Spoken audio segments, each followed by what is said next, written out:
Hey, this is former WWE wrestler and ECW original, the Blue Meanie, and you're listening to just another wrestling podcast. So listen or else. It's time for another wrestling podcast. The measuring stick just changed around here, buddy. You're looking at the best there is, the best there was, and the best there ever will be. They got the answers. I change the question. The cream of the crop. Nobody does it better. these are the best in the world, brother. These are the best at what they do. When we talk about the legends of the sport, there's only two in my book. Another wrestling podcast. Another wrestling podcast. Now can you dig that, sucker?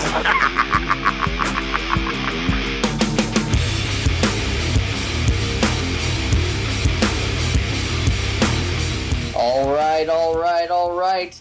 This is another wrestling podcast. I'm Jonathan Benjamin. And I'm Steve Credo. Jonathan, did you just take my intro?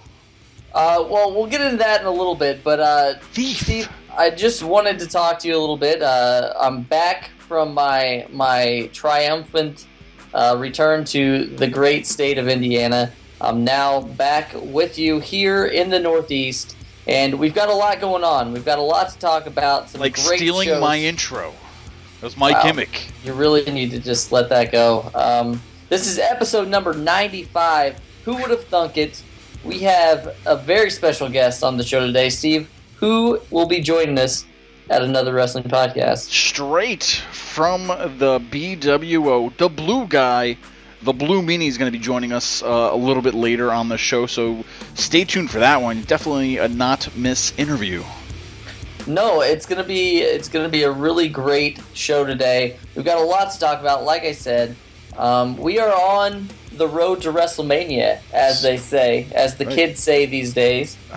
But this Sunday, live on the WWE Network, we have WWE Fastlane. Now, what are your thoughts on this pay-per-view in general? And let's talk a little bit about what's going on this Sunday. Yeah, Jonathan, it's the In-Betweener pay-per-view. It used to be the Elimination Chamber.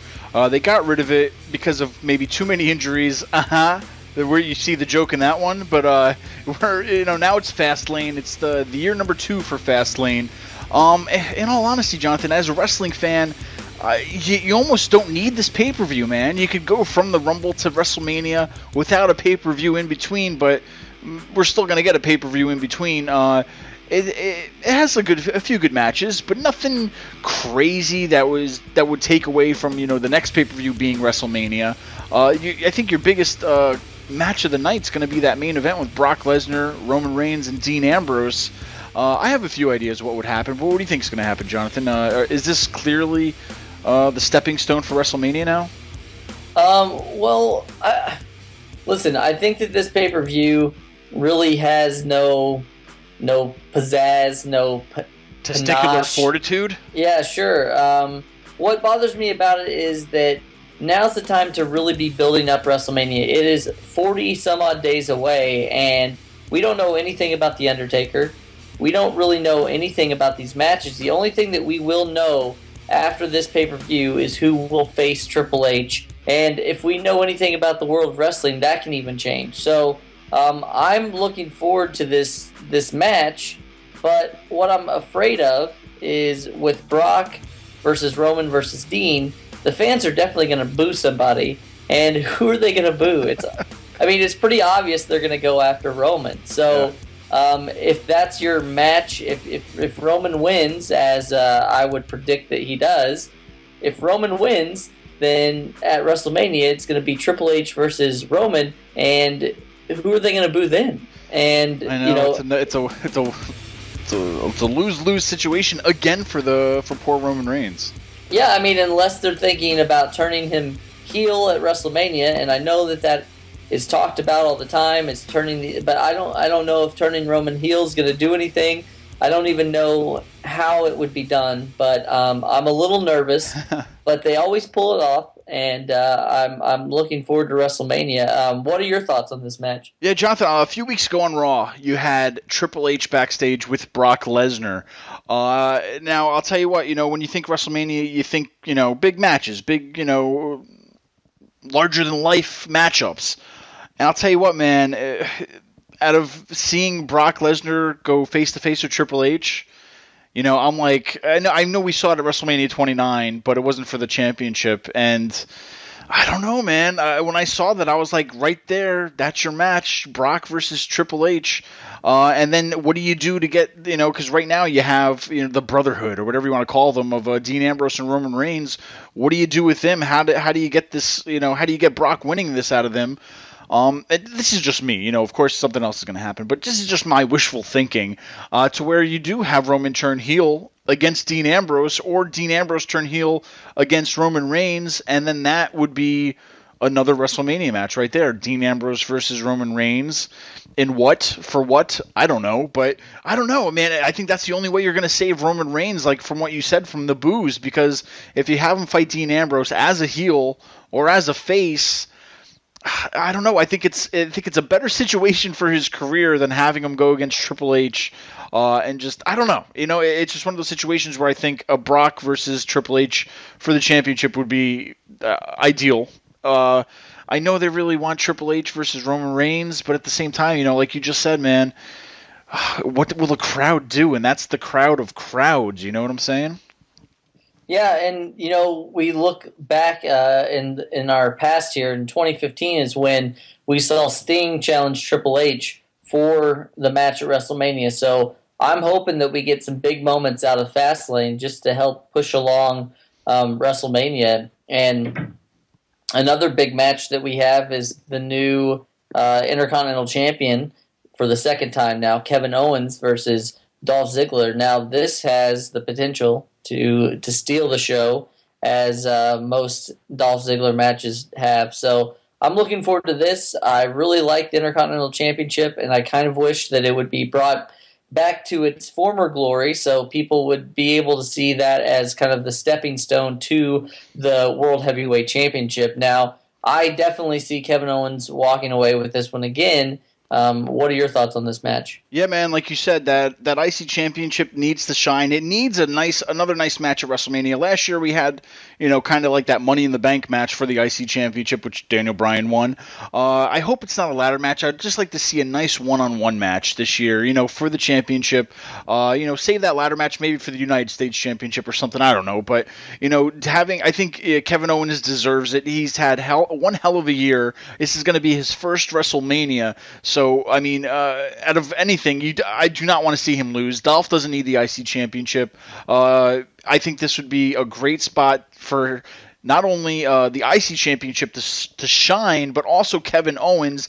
And regardless of whatever happens in the main event, this will lead into the next big feud for the championship. And maybe, I don't know how long it'll take or whatnot, but hell, I'd even say have the champion versus the IC champion at SummerSlam, title for title, making SummerSlam even more bigger. And what better match would be than Kevin Owens, IC champion, versus Roman Reigns or Dean Ambrose or whoever's going to win it. I don't know, but I mean, at the end of the day, this is probably going to be one of the best matches of the night, even at WrestleMania. So who knows what's going to happen with it, but it's great, man. A lot of people are knocking Fastlane like I just knocked it before, but I think it's going to be a nice little stepping stone this Sunday.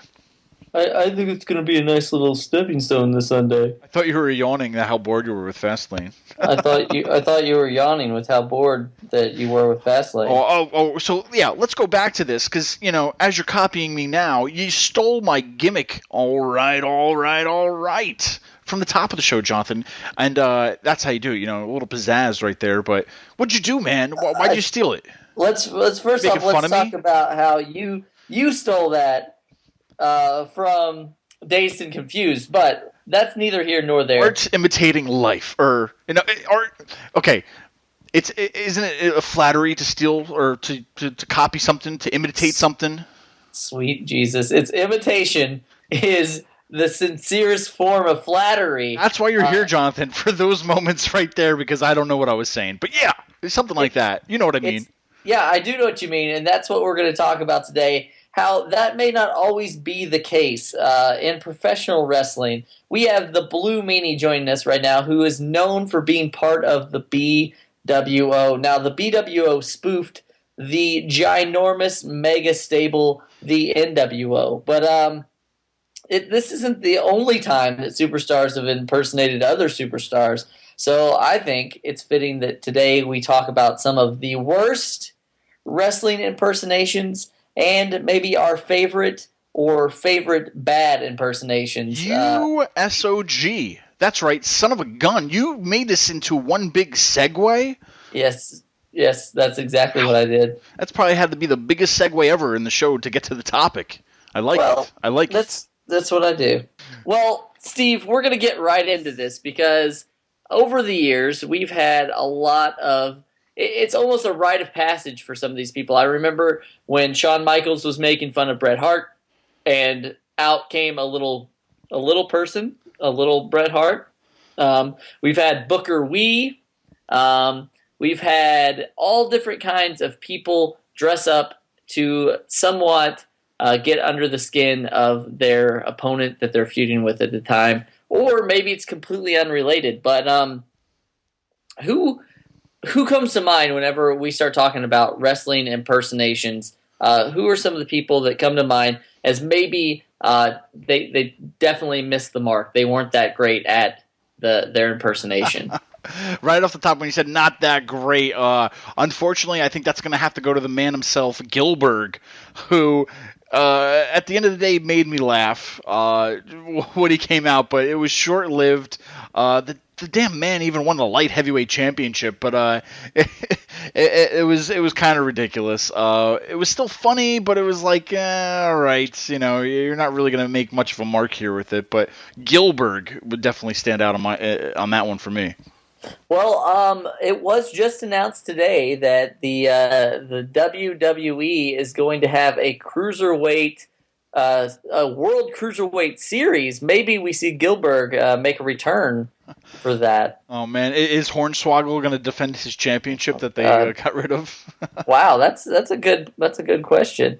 I think that there was some merit to Gilbert. I can't believe I'm even saying that. Merit. The man has merit now. yes. Was it a spot-on impersonation? No. But Gilbert came out to the Sparklers, and instead of "Who's next," he chanted "Who's first." So I don't think it was the worst, but I can see where somebody would get that impersonation. Or who would get that impression, I guess I should say. Sure.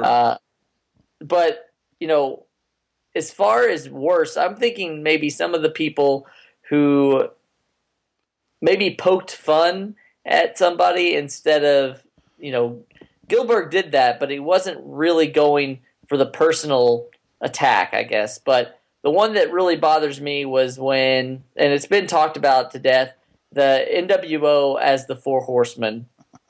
And I don't know if you remember that Arn Anderson pretty much had to announce his retirement similar to Daniel Bryan or any of these people. And then the NWO came out a week later and really made fun of it. And Kevin Nash was Arn Anderson, and I remember X-Pac or Sean Waltman at the time was Flair. Conan was Steve Mongo McMichael, and Buff Bagwell was Kurt Hennig. And I felt like it was a little bit of, bad taste. It would almost be like if somebody came out during Daniel Bryan's retirement speech and, came out with a neck brace on or, was faking a head injury or whatever. It was too close to home, I think. And, Kevin Nash has definitely said that he apologized for the whole thing. And it was a little bit bad taste, I think. Yeah, definitely. I want to remind everybody, too, out there, as we're talking about this, guys, girls, and whoever else is out there, anotherwrestlingpodcast.com. Tweet us at @WrestlingPod or Facebook us on Another Wrestling Podcast. Leave your comments. Tell us, some of the memories you had of some of the greatest impersonations that maybe maybe they just fell flat, in your opinion. Got to remind you out there, too, just to, we want to hear your thoughts too. Jonathan, going back though, thinking about all these impersonations and whatnot, I have to bring up the fake Diesel and fake Razor Ramon. I thought these guys were going to have 15 minutes, but they had a little bit longer than 15 minutes, and one actually had a lengthy career after that. But what was your thought when they did the whole fake Diesel and Razor Ramon thing? Because they even teased it on Raw that, Razor Ramon is returning, and meanwhile, while he's on WCW as Scott Hall, what did you think was going to happen that night? I didn't know, because this was around the time when the Monday Night Wars were really kind of hot and heavy.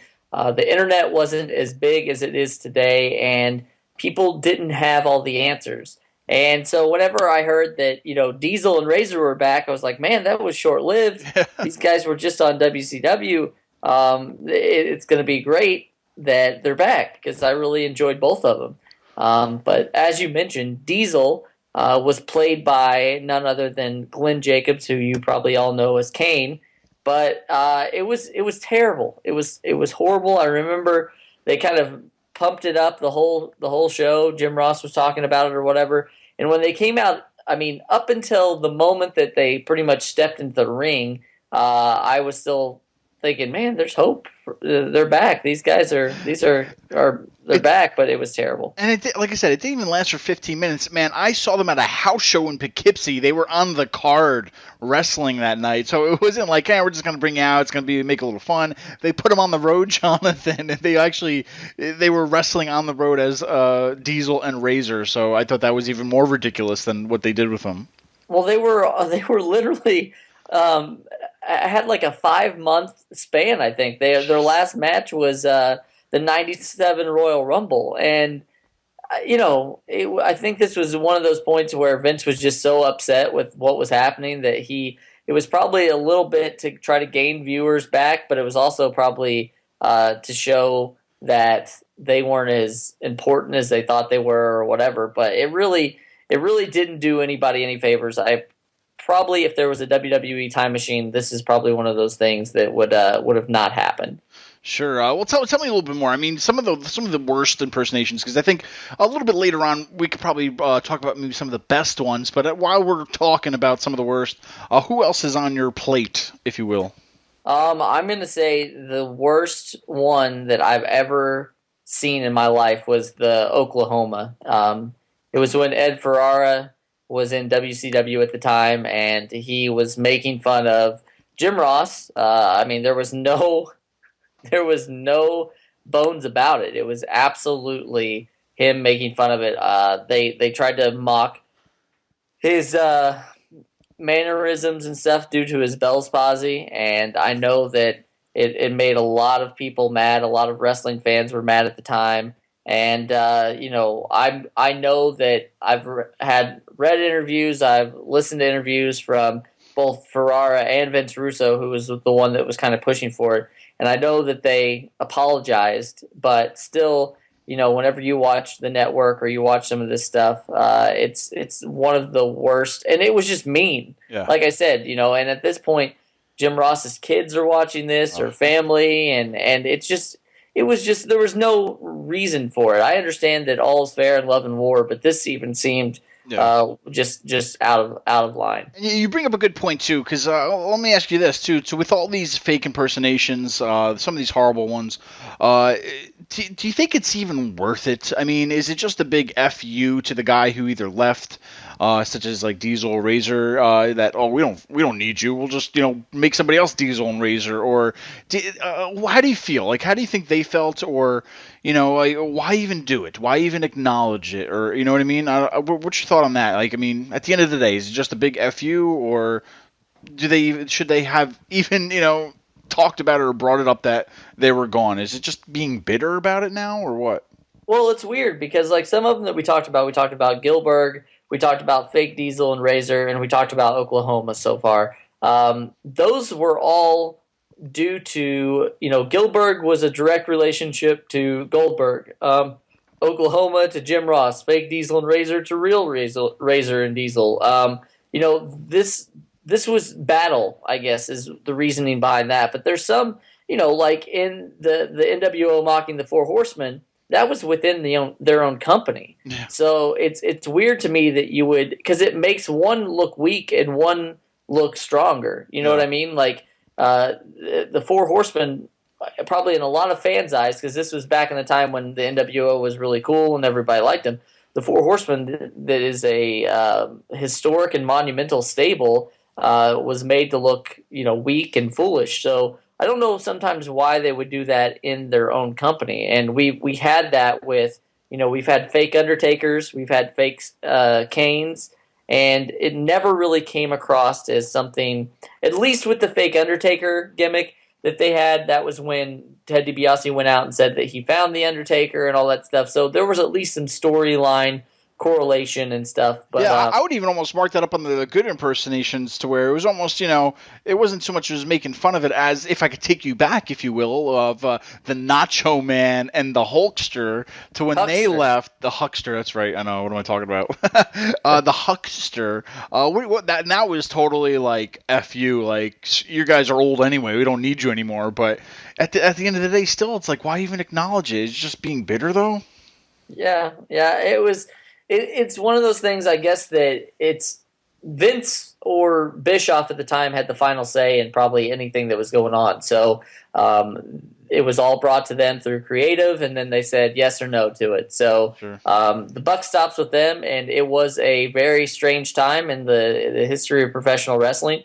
And a lot of people said that, all, like I said earlier, all's fair in love and war. So at the time, it probably seemed like a good idea, a way to grab some attention from the viewers. But in hindsight, I would assume that a lot of people would say that these were probably some of the worst things that they could have done. That's right. But, Jonathan, like I said, once again, if you're listening out there, tweet us, Facebook us, let us know your thoughts. Who are some of your, these impersonators, if you will? Which one were just so horrible to you? Let us know. Create a clever hashtag. I don't know. Surprise us. Just tweet us or Facebook us. Let us know, and we'll read the best responses. We'll interact with you guys. That's what we want to hear, so let us know. Jonathan, though, we got to get right to it. The blue guy is here, and we're going to talk a little bit about the BWO in a little bit. But he's here right now, so let's welcome the Blue Meanie.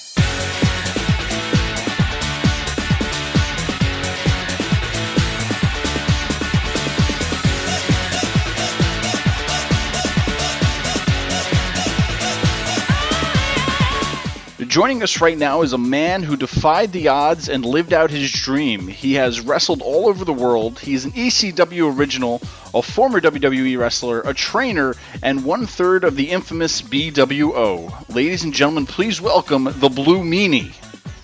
Hey, well, thanks for having me on the show. How you doing? Doing great, man. Thank you so much for joining us.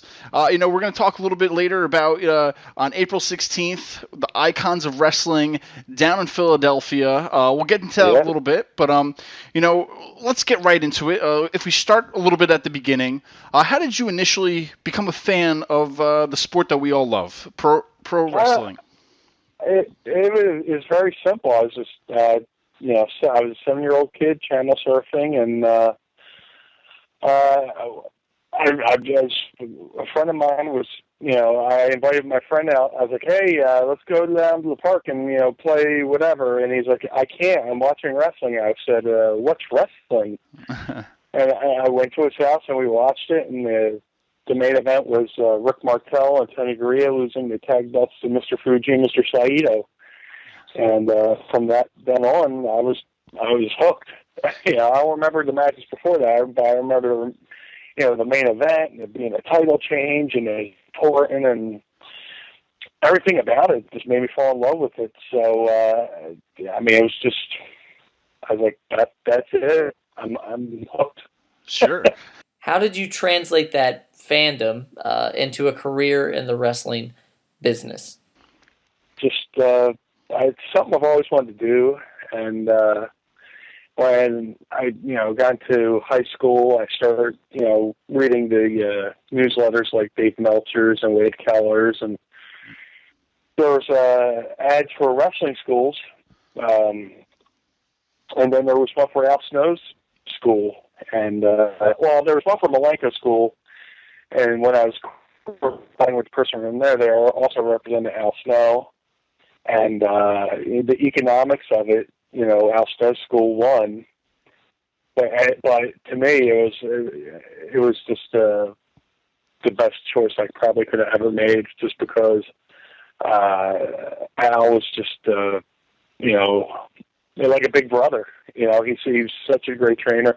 Not saying Malenko's wasn't, but I think my career ended up a little bit better just because of the connection I made with Al, not only as a trainer, as a human being. Mm-hmm. We connect. To this day, we're still best friends, and we still text each other random silliness each and every day. He's the big brother I never had. Mm-hmm. So when I went there, he was patient, and he was. I don't want to say meticulous, but he made sure I knew step A before I went to step B, and not only did he teach me the stuff in the ring, but outside the ring, and mentored me in pretty much every aspect of life. Sure. Now, like you said, fast forward a little bit, you've been training potential wrestlers for quite a while. Which do you think is harder, training to become a pro wrestler or training people to become pro wrestlers? Well, it's not all me. I got to give credit to the rest of the staff at the Monster Factory, the current and new owner, Danny Cage, who's owned it since 2010, 2011. Him, Bill Wells, myself. There's also, player coaches, I'd like to say, and QT Marshall and Punisher Martinez, who's doing great stuff at Ring of Honor right now. We're like a five-headed monster. And to answer your question, sometimes it's harder to teach it because, growing up, I think I pretty much had I don't want to say I knew it all or everything like that, but when you watch it as much as I watch it, and I watched it a lot, and pick up on little nuances and stuff like that, I kind of picked up on stuff quicker. So when I go to teach somebody and they totally don't do it the way it's intended to be done, it can be frustrating, but hey, you got to start somewhere. Sure. And that's the cool thing about us. We have 5 different coaches, 5 different philosophies, 5 different styles, and it all comes together. You never, in this business, you're never going to truly learn from one person. Sure. I'm a bit of a nut myself. Al Snow broke me in, but I trained with Dory Funk, Tom Pritchard. And then, everybody in the ECW locker room, from Tracy Smothers, Tommy Dreamer, Tommy Rogers, anybody who would, Shane Douglas, anybody who would pull a guy aside and say, hey, that was great, but next time do this. Bam Bam Bigelow was a big influence on me, and he helped me in the ECW locker room. So, and that's the good thing about the Monster Factory is 5 different heads, 5 different brains to pick, and, throw it in a bowl and mix it all together. Now, you've had a long career despite not looking like the typical professional wrestler. Did you ever feel pressure at any point in your career to look a certain way? Sure. I guess everybody, especially watching the 80s stuff with the big guys, big muscle guys. But, in hindsight, I don't think I would have gotten a chance had I not looked the way I looked. Mm-hmm. I got it because they needed a lovable, fat sidekick to another.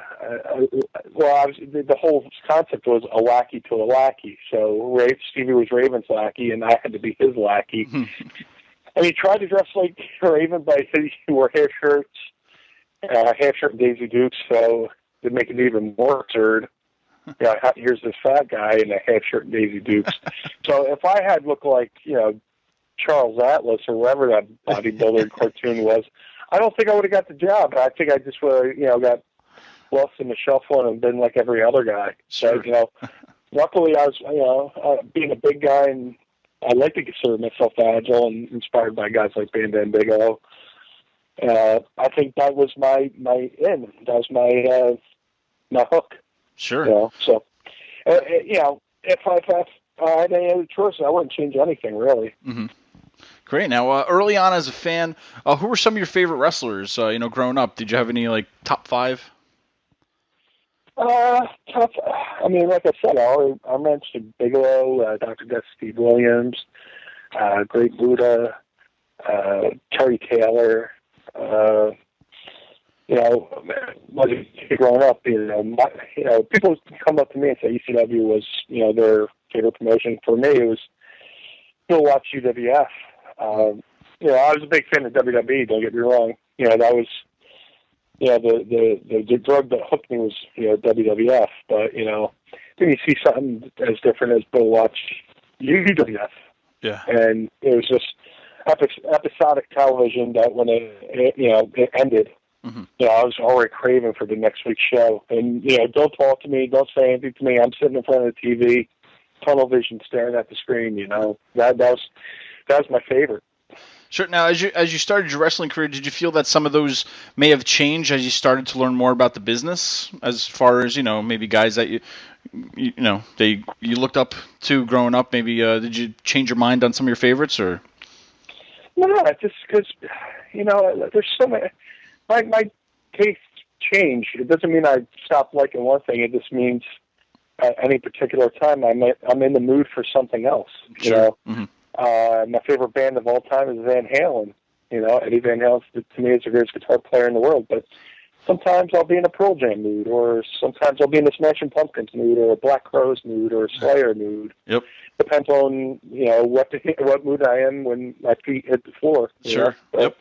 When I watch wrestling, I could be in the mood for a brawl. I could be in the mood for, purely scientific match. I could want to watch Bruiser Brody, and the next minute I want to watch the Malenkos against the British Bulldogs in All Japan. So, who knows? That's why I hate getting specific answers. Sure, yeah. It could tomorrow. It could change to be somebody go, oh well, I thought you said, well, yeah, that's what I thought yesterday. So, but growing up, all my influences from my influences, and they're people I borrowed from, and so their armor into my armor, so to speak. Now, you are arguably most known for your time in ECW. Did you personally feel like you had made it once you joined the ECW locker room? I don't know if I made it. I teach this to all the kids at the Monster Factory. Life is just like going to school. You might be the coolest kid in grade school, but once you graduate 8th grade and go to high school, you have to start over and you're a freshman. Mm-hmm. So you go through high school, and then you become the cool senior, and you're the captain of the football team who's most popular. But guess what? You graduate, and then you go to college, and then you're a freshman in college. Then you become the cool senior in college, and you're getting all these scholarships and stuff like that, or you're getting all these chances, and you say you graduate college, you go to the NFL. Okay, now you're a rookie in the NFL, and you're carrying somebody's bags, and they're ribbing you and stuff like that. And then the pro wrestling business is a constant series of paying dues and repaying dues over and over again. So, once I was fortunate enough. I was only in the business like a year and a half before ECW, and I might have done good on indies, but once I get to a company that has TV and they have certain standards, and there's standards and ethics just like the wrestling business, but I had to reprove myself. I had to reprove myself in that locker room, just the way when I went to WWE, I did reprove myself in the WWE locker room. You just can't walk into a situation going, "Oh, I'm the king here. I'm the hot stuff. I'm the flavor, the whatever." Yeah. It's just about being humble and earning trust within the locker room, and just establishing yourself as a credible asset. Sure. Now, shortly after joining ECW, you were part of something that was only meant to be a small part of the show. You, along with Stevie Richards and Nova, formed the BWO. Are you surprised that after all these years, the fans still remember the BWO so fondly? Oh, it's amazing. This November will be the 20th anniversary, and we're still out there doing it. I couldn't have been happier with the BWO and happier with the people I did it with.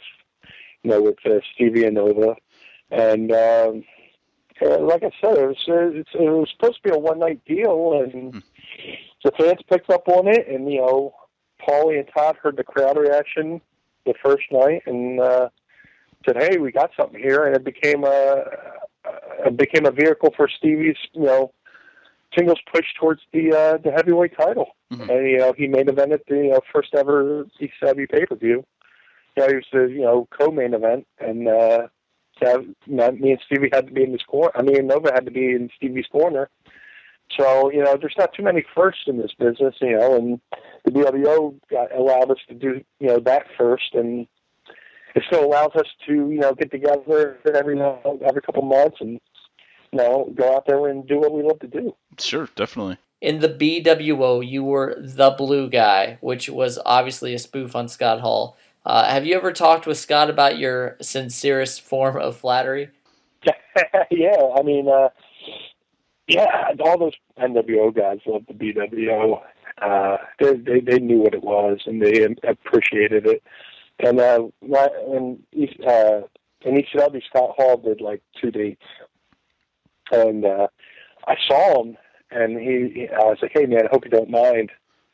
The BWO, he's like, "Oh, no. He said, he would rib, Kevin Nash. He would say, "Hey, since that's the Blue World Order and the Blue Meanie's playing me, I should be the leader of the NWO."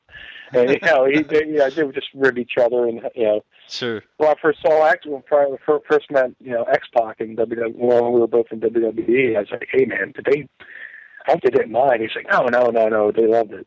And so, it was cool that, you do a spoof of something. We were like the Weird Al of wrestling. Yeah. Yep. We it was all, the fans could take it for what they want to take it for, but it was all meant to be respect from our end. Sure. Now, after some time in ECW, you went on to wrestle in the WWE. As a fan of the business, how did it feel to make it to arguably the biggest wrestling company in the world? Oh, I mean, it was just like, you made it, once I made it. I mean, I saw to prove myself once, they hired me. But, I mean, that's the promotion that made me fall in love with wrestling in the first place. Mm-hmm. And to me, it was just them paying me back for all the money I spent on the product. Sure.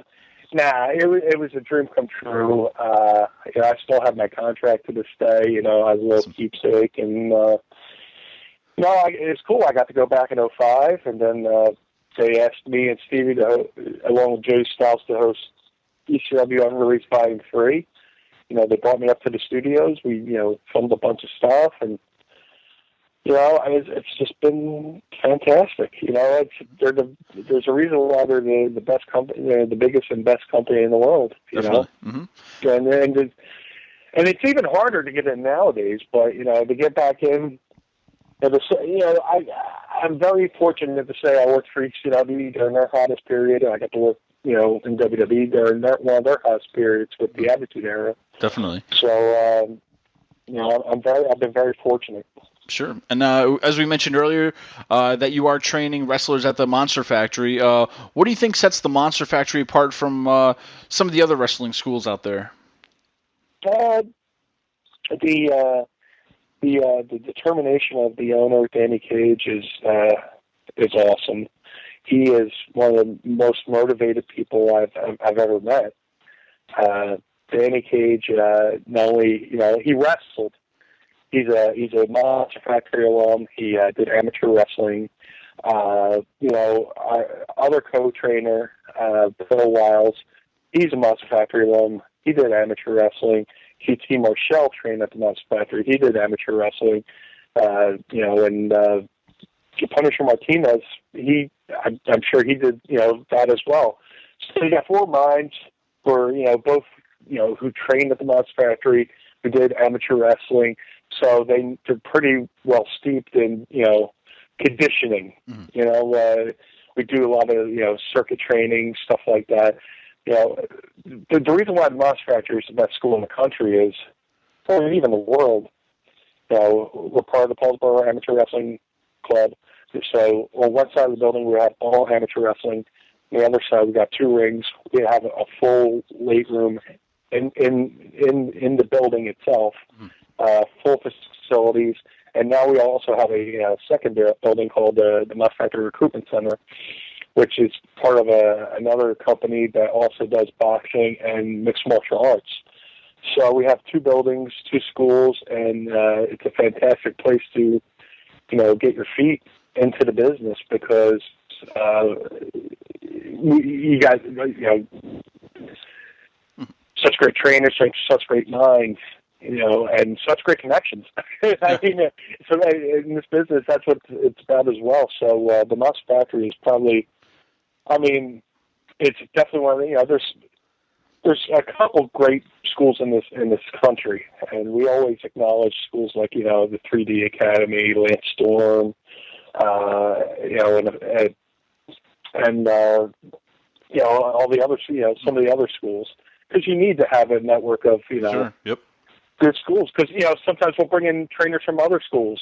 We'll bring in, Les Thatcher or something like that to show our students, and we go, hey, critique what we're teaching.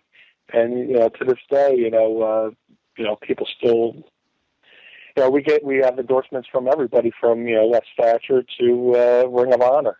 So, and everybody else we've had in for a seminar. So, and guys like Rick Rogers, the great Rick Rogers, who's one of the most respected trainers in this business, one of the best minds in this business. We have a great relationship with him as well. So, and 3D Academy and stuff like that. So, definitely, if you want to, break in the right way, go to muffactory.org and see what we're about.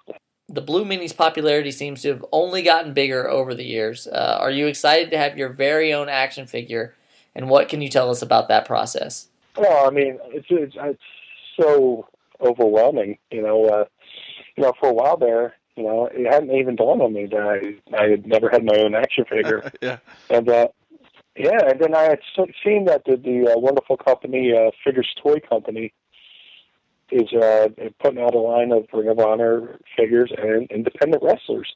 So I hit him up. I said, hey, how would you like to be the company that puts out the first ever Blue Meanie action figure? And that's what got the ball rolling. And the next thing you know, I got a contract in hand. And right now we're in the final stages of, production. They sent me the artwork, and I approved everything. I designed everything on it. I said how I wanted it to look. Yeah. They did their magic, and it should be. I'm hoping it's out. In time for the Icons convention in April. Definitely. Speaking briefly too on wrestling memorabilia, you recently helped create a crate of wrestling goodness with our friends over at Pro Wrestling Crate. How did you get involved with this company, and how did you choose what went in the blue crate? Pro Wrestling Crate's a great company. They were once part of Top Rope Tuesday, which was another great concept where they do a T-shirt for a week, and then then they start doing T-shirt, a new T-shirt a day. So, and they're so creative. They said, why not tackle the world of crates and do a pro wrestling crate? And it's run by a few guys who I've worked with, outside of wrestling as well. And they said, hey, we would like you to be a part of it, and to be the second one ever behind Mick Foley is such an honor. So,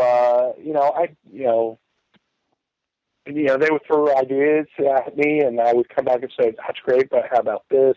Like with the T-shirt design, they sent me a rough draft, and I would give my 2 cents into it, and they would either like it or not, which thankfully they liked it. And, and then it was probably one of the most well-received the boxes I've seen. So I've gone on YouTube and watched some unboxing videos, and it's a joy to watch people's reactions when they do these unboxing videos and see how they respond to it in real time. So. Definitely. But Pro Wrestling Crate is phenomenal. I can't wait for the one they did with Kayfabe News was fabulous. The one they did with Mick Foley was tremendous. Yep. Yeah, and I'm so excited to see what they do for the 80s. Definitely. Now, like we said at the beginning, you're going to be appearing at the arena soon for the Icons of Wrestling on April 16th. Yeah. What's your favorite part about these kind of fan conventions as a wrestler who's been in the business? Well, I love these conventions because they don't hurt. There you go. I get to meet the fans, and I don't get, slammed or a chair upside the head. But, I'm a fan, at heart. The one thing that it irks me to death is when, you see somebody go, oh, these marks, these, it's like, stop. Yeah, I know. You got in the business because you're a mark. You work for $20 a night because you're a mark. You put up with half of the crap in this business just because you love and being a mark in the sense that you love what you do. You loved it growing up, and now you get to do it. You should love what you do. If you love it that much, you do it. So I'm a mark. We just happen to get a chance to play for the team. And that's why I like doing these conventions, because you get to interact, you get instant feedback, and, you just get to, and I treat these conventions like high school reunions because, at this point in your career, you never know where you're going to see somebody on another show again. Exactly. Mm-hmm. We were doing a bunch of, shows where, it's like ECW heavy talent. People are like, oh, these ECW guys, looking at relive their glory. It's like, no, I just want to work with my friends. Mm-hmm. So that's another reason why I like doing these conventions. I get to work with my friends, get to catch up on life. A lot of my friends have kids now, and they're married and stuff like that, and I share my stories and stuff like that. So best of both worlds. You get to see your friends and your fans and have a good time. And then, not to mention, there's also going to be an awesome, House of Hardcore show that night. Lightning round. Your favorite Blue song? Is it Blue by Eiffel 65, Blue Eyes Crying in the Rain by Willie Nelson, Blue Christmas by Elvis, or Behind Blue Eyes by The Who?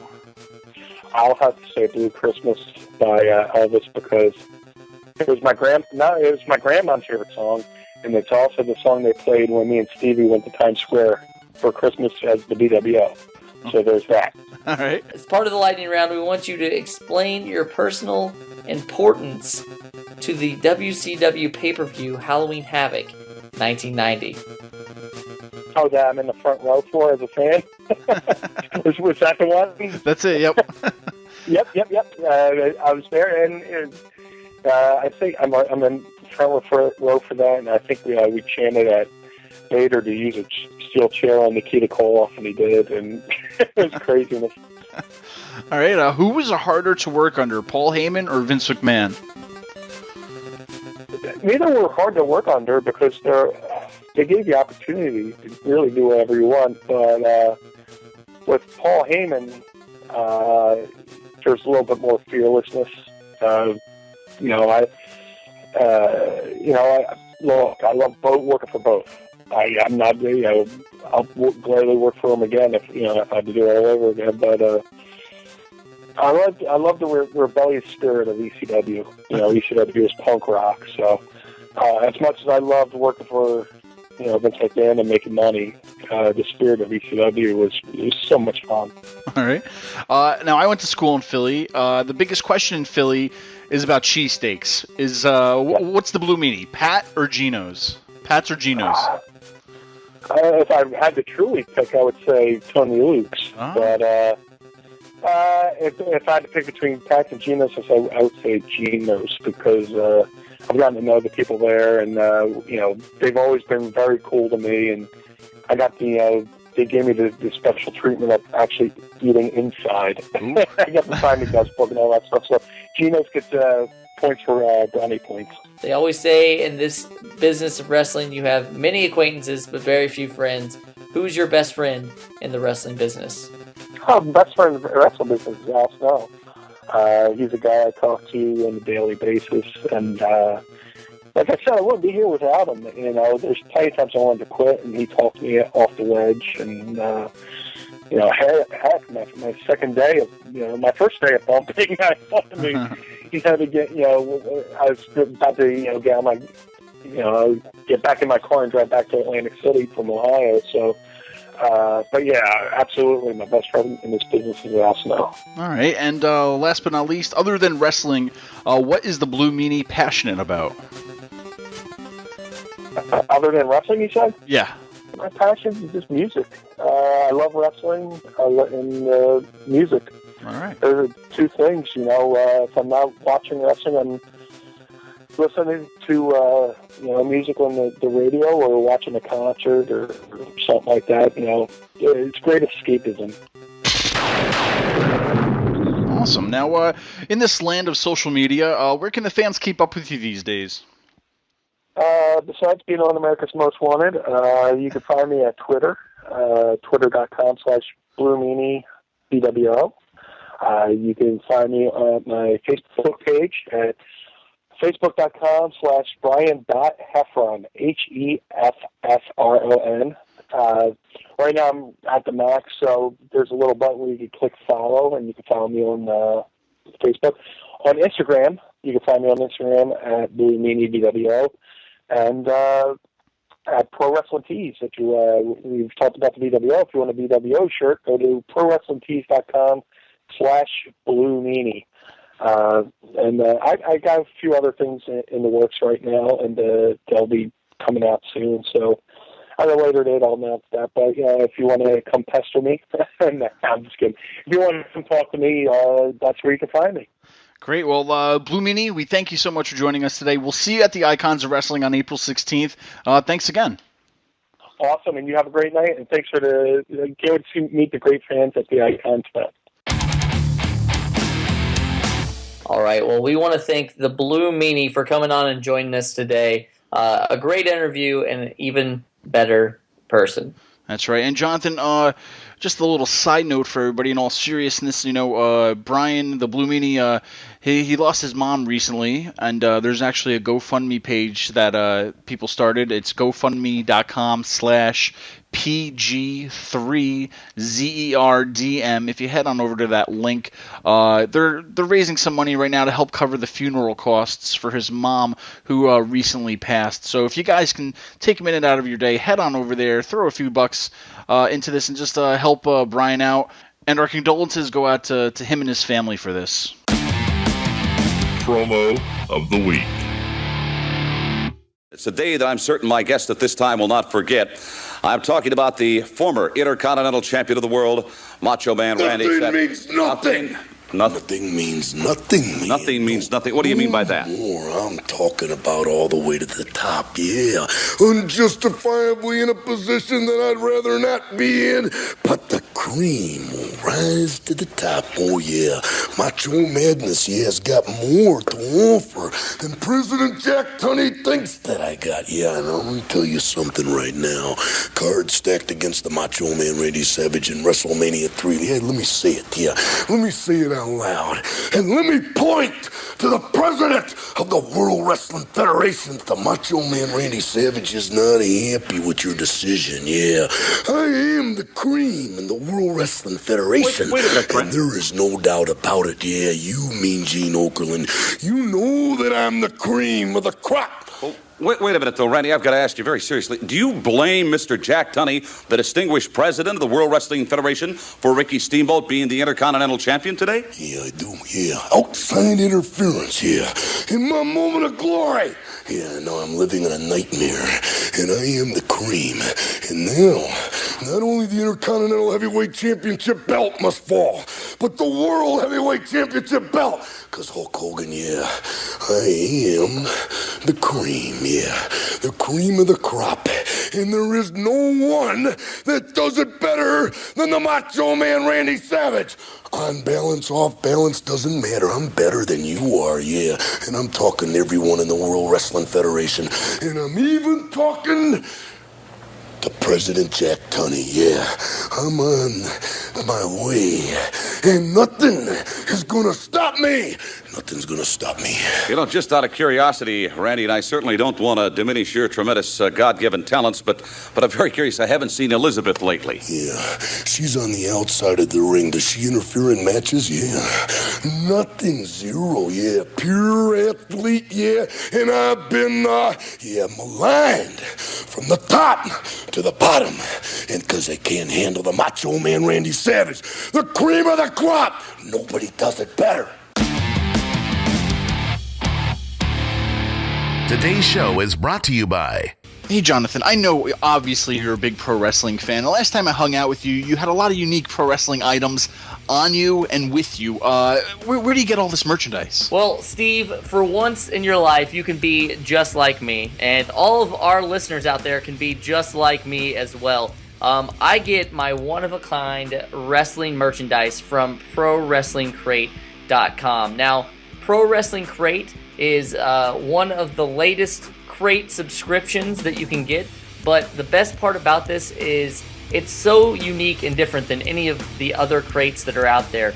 Each month, they're curated by a wrestler or a certain group involved with wrestling, and everything in the crate kind of revolves around a certain theme. You get shirts, you get buttons, you get pins, you get coasters, you get everything.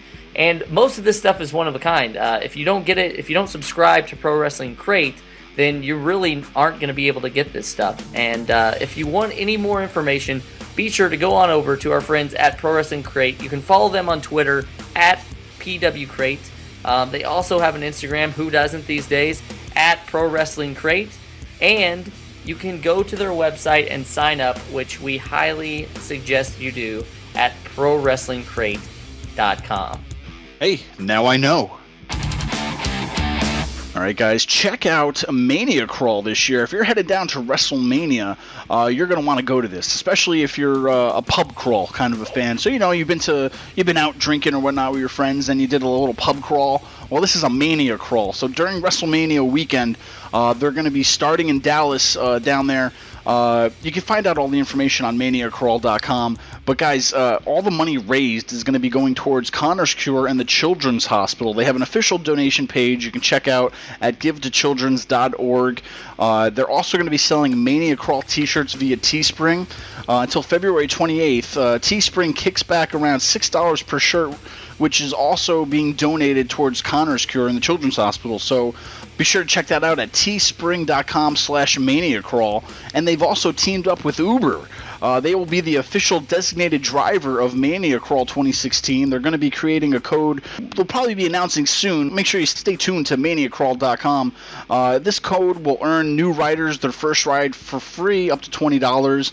And every time somebody uses Uber, the promo code, they'll raise $5 towards Connor's Cure and the Children's Hospital as well. So once again, you're still raising money for a great cause. You can find them on Twitter and Instagram at ManiaCrawl, and you can visit their website at maniacrawl.com or even contact them at contact@maniacrawl.com. Once again, AWP supports this because it's going to a great cause, so make sure you head on over to maniacrawl.com. We talked about some of the worst impersonators, but come on, hit me. Give me some of the best ones. I think that's what we had to get to. That's what people want to hear, right? Well, yeah. I mean, these are, like I said, some people may think that these are cheesy or whatever, but by far some of my favorite moments in wrestling are good impersonations, or good bad impersonations, I should say. But without question, Charlie Haas really ramped it up in his last run with the WWE, and we saw him as the Glamour Haas, Charlito, if you will remember some of these. He parodied John Cena, JBL, Bret Hart, Mr. Perfect, Hulk Hogan. The list goes on and on and on. So I think it was great. That's when comedy is done right in a wrestling role, and I don't know if Charlie was the one to come up with that, or if the writers did, or whatever. But regardless, Charlie kind of put his own spin on it and made it his own. And I really, really enjoyed all of Charlie Haas's impersonations. Yeah, it was the gimmick of other gimmicks, and I think you can even chalk Damian Sandow up there as kind of like the same thing what he was doing. And I think even Sandow did a pretty good job of imitating people. It was funny, it had its run, but I think at the end of the day, it can only run a certain extent. This guy's not going to make a 20-year career out of it. But I think for what it was worth with both of these guys, it was hilarious, and I think it was well. It had that place, for that time. So I think it was great for both of these guys. Yeah, now, Steve, I mentioned Charlie Haas. You brought up Damian Sandow. Is there anybody else in the past that you kind of really enjoyed their impersonations? Dude, going back, he was a guest on the show. I got to bring this guy up.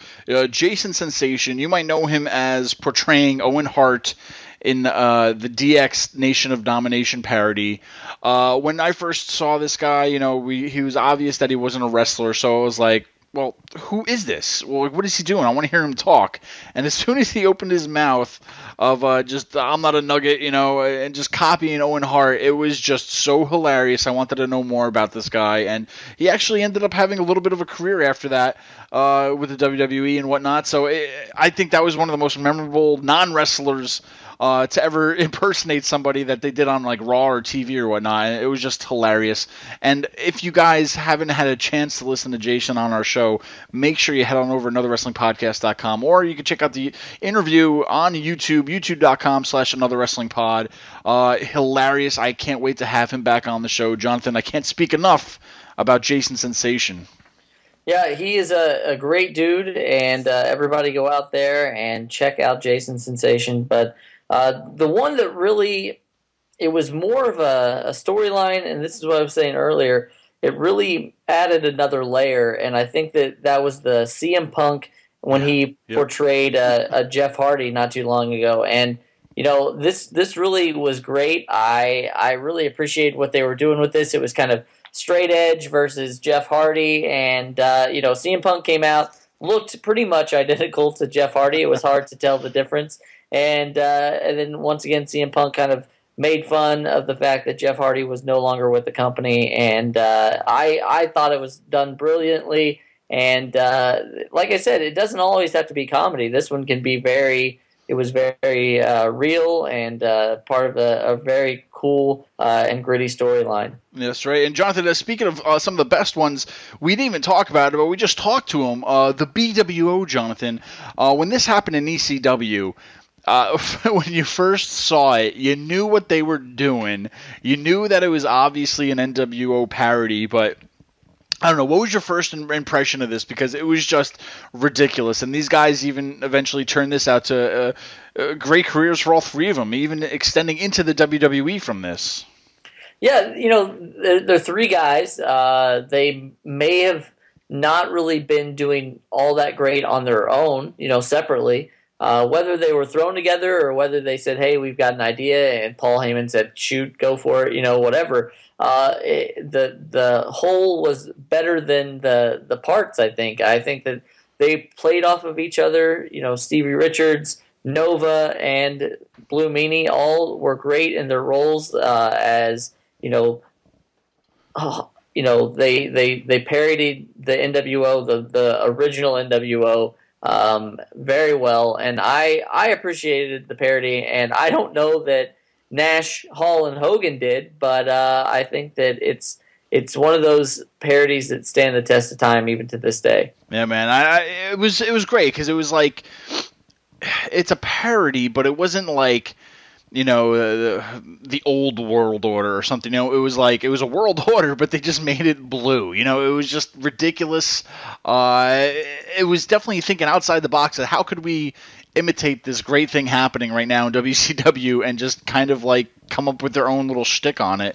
And, it was great. I don't know. It was probably one of my favorites out of all these that we were talking about tonight. But I mean, it's definitely great talking about the best of these because, some of those other ones we talked about earlier in the show, the horrible ones, it was like, they were funny, but they weren't as standout as these that we're talking about right now for sure. Yeah, obviously we can't have this topic without talking about D-Generation X. Whether it was the kind of old D-Generation X making fun of the Nation of Domination, which we talked about earlier with Jason Sensation, Or, in the 2000s when DX kind of made fun of Vince and Shane, Shawn and Triple H, I think that they kind of always had a good idea of how to do a parody, to make it serious but not that serious, and to make it funny and ridiculous. And I will always remember the Shawn Michaels as Shane McMahon. He had that ridiculous wig on and he was dancing around the ring, and Triple H was Vince and told him to stop it or whatever in his Vince voice, and Shawn flopped on his back. I thought it was hilarious. And I think that's what I'm saying. Professional wrestling is entertainment, and this is how you get some of this great entertainment, because some of these guys will surprise you. If you watch the Stone Cold podcast with Big Show, you saw him do not only an impersonation of Hulk Hogan, but he did one as Stone Cold as well. And, I think there's definitely room in the world of professional wrestling for these sorts of, funny little impersonations. That's right. At the end of the day, it's sports, it's entertainment, and, it's entertaining to get made fun of a little bit and have some fun with it and enjoy it, because, we're all thinking about some of the stuff that they were doing, especially with the whole Nation parody and, all these guys. It's just funny to get, have this little bubble of entertainment where they're making fun of each other within it. It's just fun to watch. It's entertainment at the end of the day, and that's what makes the world go round in the world of professional wrestling, right? That's right, Steve. And you mentioned it earlier. If you are new to another wrestling podcast, or you want to go back and listen to any of our episodes, check us out on anotherwrestlingpodcast.com. You can find all our social media on there. We're on Facebook. We're on YouTube. We're on Instagram. We really are taking over the world of social media. No pun intended to the Blue World Order here, but we are taking over, and we want to thank you all for listening today. We've got a lot of great things coming up, Steve, and we are well on our way to 100 episodes of this podcast. That's right. So if you want to leave us a message too, call the AWP hotline, 802-297-7672. That's 802-AWP-7672. Cut a promo, leave us a message, tell us what you love, tell us what you hate, tell us anything. We'll play the best calls on each show. And for another wrestling podcast, I'm Jonathan Benjamin. Oh my God, this isn't going to happen. I see what you did there. I don't know. And I'm Steve Credo. Till next time. Another wrestling podcast.